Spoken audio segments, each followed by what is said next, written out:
안녕하세요. 이번 시간엔 서비스 거부 공격 중 겟플러딩에 대해서 확인해 보도록 하겠습니다. 자, 겟플러딩이라는 방법은 인덱스 HTML과 같은 동일한 URL 짧은 시간에 반복적으로 요청한다고 되어 있습니다. 그래서 다량의 겟 요청 메시지 발생시켜서 웹서버에 해당 URL에 대한 데이터를 계속 패싱하도록 만드는 겁니다. 그래서 웹서버 자원을 과도하게 사용해서 결과적으로 웹서버가 이러한 자원을 계속 사용을 해야 되니까 부하가 걸려서 제대로 동작하지 못하게 하고 정상적인 서비스를 제대로 제공하지 못하게 하는 게 이 공격의 방법이 되겠습니다. 그래서 실제 공격이 진행될 때 보면 이렇게 수많은 겟이 발생하는 걸 확인할 수 있습니다.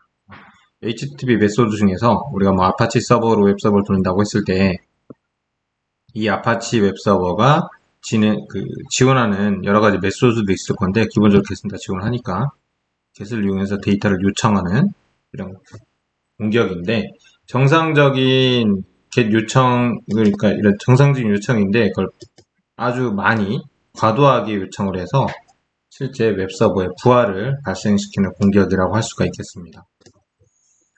겟플러딩 같은 경우에는 이제 공격을 방어하기 위한 방법이 임계치 기반 방법이 효과가 있는데 이 이유는 뭐냐면 이제 이 겟을 요청하기 위해서는 이미 세션을 연결을 해야 돼요. 즉 TCP 연결 과정에서 3way 핸드쉐이크를 이용해서 실제 연결을 성립을 해야 됩니다. 그 말은 연결 성립을 한다라는 거는 가짜 IP를 사용할 수 없다라는 거예요. 그래서 출발지 IP가 변조될 수가 없습니다. 실제 연결을 해야 되기 때문에. 그래서 출발지 IP 주소를 기준으로 너무나 과도하게 요청을 하게 되면 그 IP에 대해서 응답하지 않도록 하거나 차단한 이런 공격들이 가능하다는 거죠. 그런데 이 공격자가 항상 그 공격자 IP를 직접 쓰는 경우는 없잖아요.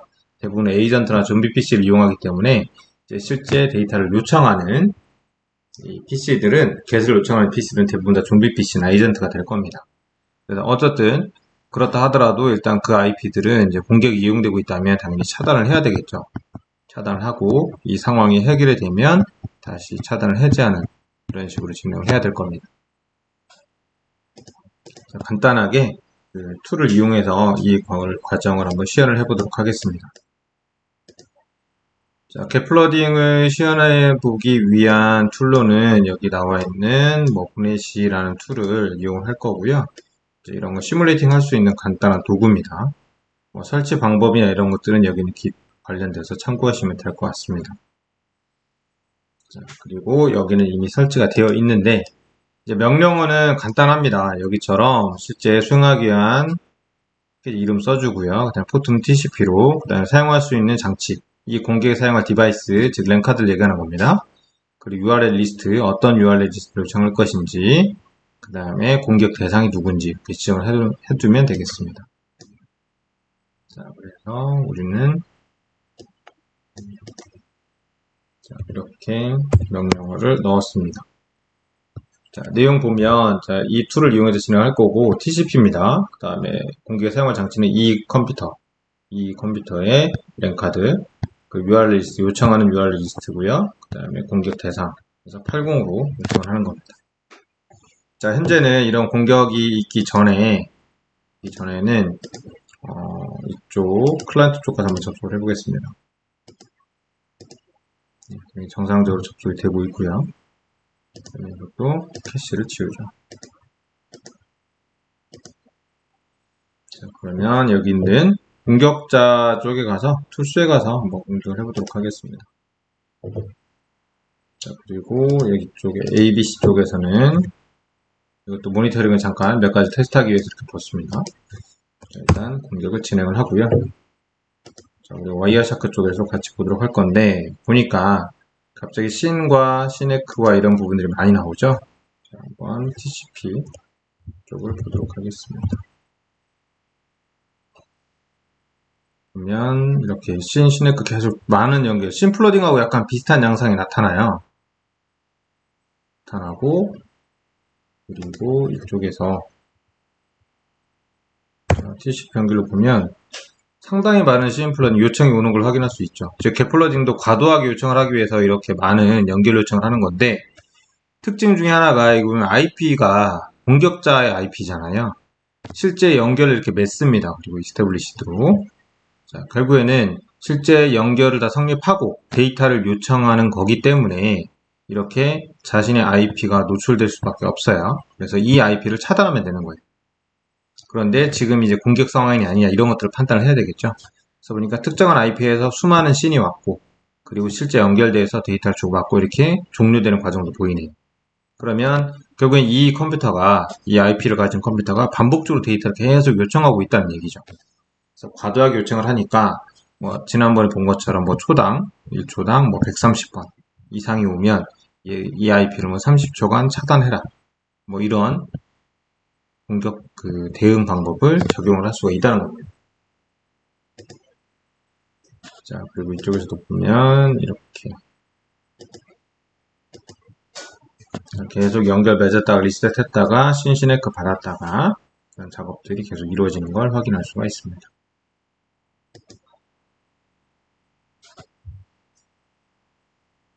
자, 그럼 이런 지금 공격이 이루어지고 있을 때 실제 그러면 이제 정상적인 사용자라고 할 수 있는 클라이언트 쪽에서 연결이 되느냐. 아까 다른 공격들처럼 상당히 느려지는 걸 확인할 수가 있고요. 그리고 여기 보면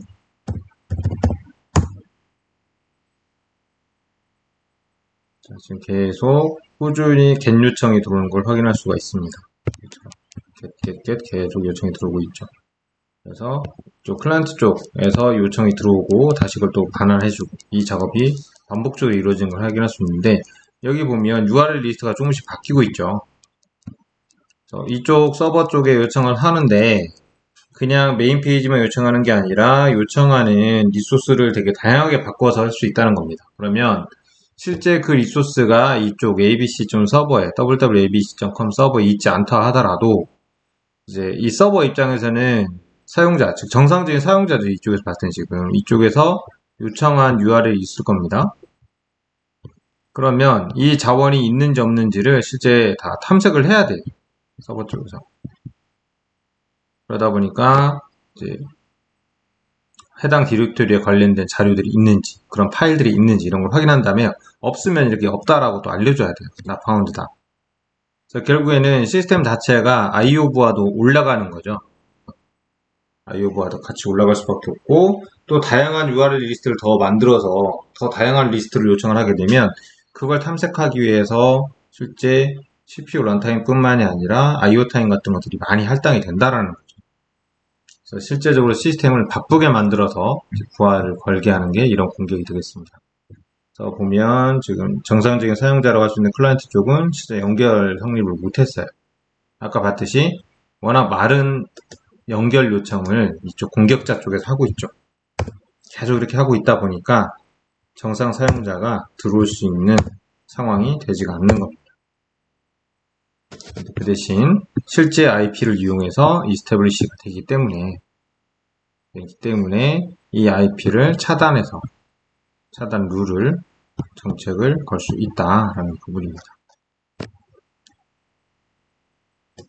그래도 이런 겟플러딩 같은 경우에는 이제 실제 IP가 들어오기 때문에 그런 부분도 차단하면 되는데 아까 본 것처럼 정상적인 사용자들이나 이런 것들이 이런 공격에 많이 활용이 되기 때문에 그런 부분들이 좀 문제가 될 수 있습니다. 자, 보면 관련된 아파치가 좀 상위로 올라가는 걸 확인할 수가 있죠. 아까 심플러딩과는 조금 다른 양상이 되겠습니다. 그래서 아파치가 막 일을 많이 하게 되는 이런 상태가 됐다 빠졌다 올랐다 계속 그런 작업들을 하게 되죠. 이런 것들을 좀 보는데 그렇다고 해서 엄청나게 과도하게 올라오는 건 아니에요. 그리고 간헐적으로 올라갔다 내려갔다 올라갔다 내려갔다 이렇게 하기 때문에 이제 그냥 놓치고 지나갈 수도 있습니다. 하지만 이런 것들은 반복 이쪽에 교과서를 잠깐 보게 되면 여기죠.